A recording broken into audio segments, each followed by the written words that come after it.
নমস্কার। আজকে আমি যে বিষয়টা নিয়ে কথা বলছি, ফেসবুক খুললেই একটা বিষয় ভীষণভাবে একটা ভিডিও চোখে পড়ছে। সেটা হচ্ছে অভিনেত্রী সুস্মিতা দেবীর একটা ভিডিও, যেটা প্রচুর পরিমাণে ভাইরাল হয়েছে।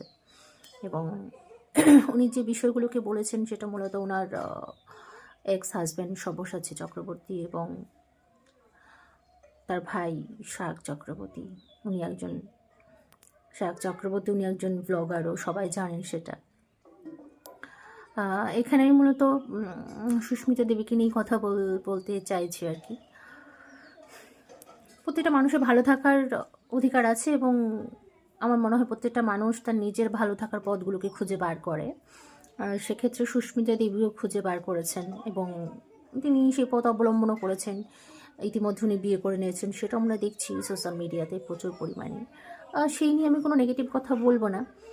একটা জীবন, যে যেরকম করে ভালো থাকতে চান আমার মনে হয় থাকাটা উচিত।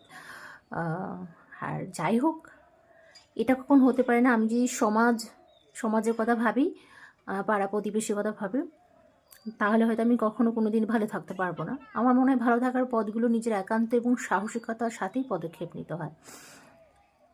তো সেক্ষেত্রে সুস্মিতা দেবীর নতুন যে জীবন শুরু করেছেন তার জন্য আমার তরফ থেকে অনেক অনেক অসংখ্য অভিনন্দন।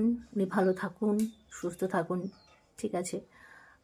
এখানটা আমার একটা জিনিস খারাপ লেগেছে, সেটা আমি তার জন্য বলতে এসেছি যে উনি যে বিষয়টাকে নিয়ে আলোকপাত করেছেন, পারিবারিক ব্যাপার।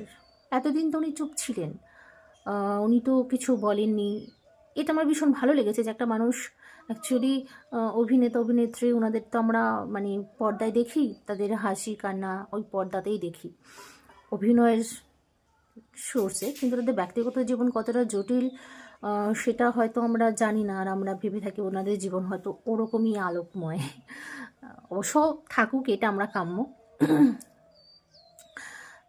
তো সেই দিক থেকে উনি যে বিষয়টাকে তুলে ধরেছেন শায়ককে নিয়ে, অভিনেতা শায়ক, তো ব্যক্তিগতভাবে কোনো ফ্যামিলি এতটা খারাপ, অ্যাকচুয়ালি খারাপ ওই ফ্যামিলিতে তো উনি কিছুদিন ছিলেন।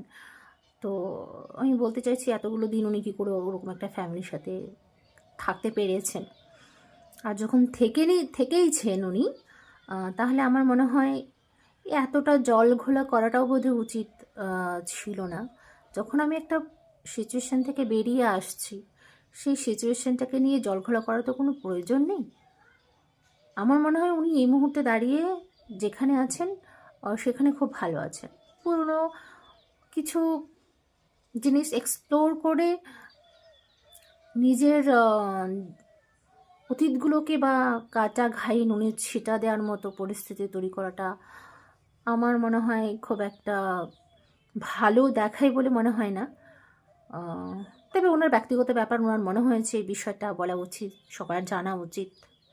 হ্যাঁ, তো উনি বলেছেন, সেদিক থেকে ঠিকই আছে। তবে আমার মনে হয় ফ্যামিলি ম্যাটারকে নিয়ে এই সোশ্যাল মিডিয়া এরকম না করাটাই উচিত। এইটুকুই।